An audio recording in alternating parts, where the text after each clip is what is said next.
We're in Luke chapter 14 of the NIV Bible. One Sabbath, when Jesus went to eat in the house of a prominent Pharisee, he was being carefully watched. There in front of him was a man suffering from dropsy. Jesus asked the Pharisees and experts in the law, "Is it lawful to heal on the Sabbath or not?" But they remained silent. So taking hold of the man, he healed him and sent him away.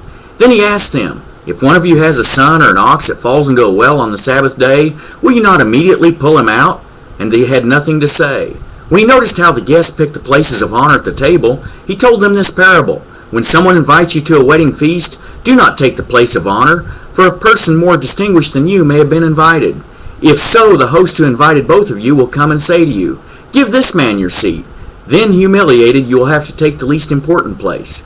But when you are invited, take the lowest place, so that when your host comes, he will say to you, "Friend, move up to a better place." Then you will be honored in the presence of all your fellow guests. For everyone who exalts himself will be humbled, and he who humbles himself will be exalted. Then Jesus said to his host, "When you give a luncheon or dinner, do not invite your friends, your brothers or relatives, or your rich neighbors. If you do, they may invite you back, and so you will be repaid. But when you give a banquet, invite the poor, the crippled, the lame, the blind, and you will be blessed.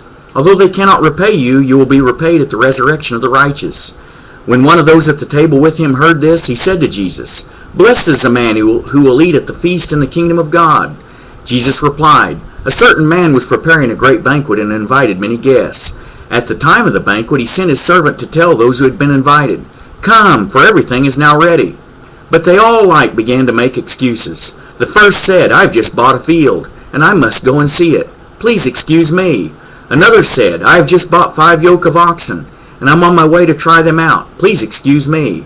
Still another said, 'I just got married, so I can't come.'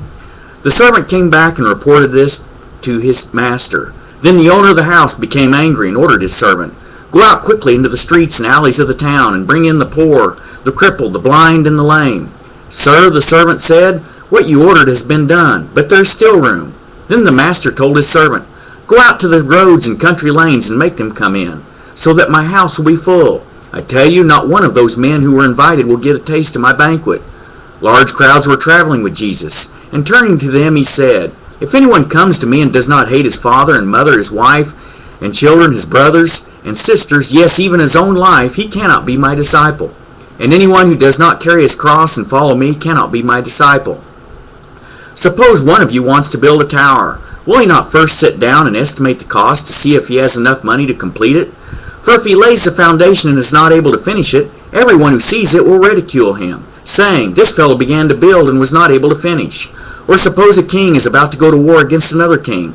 Will he not first sit down and consider whether he is able with 10,000 men to oppose the one coming against him with 20,000? If he is not able, he will send a delegation, while the other is still a long way off, and will ask for terms of peace. In the same way, any of you who does not give up everything he has cannot be my disciple. Salt is good, but if it loses its saltiness, how can it be made salty again? It is neither fit for the soil nor for the manure pile. It is thrown out. He who has ears to hear, let him hear."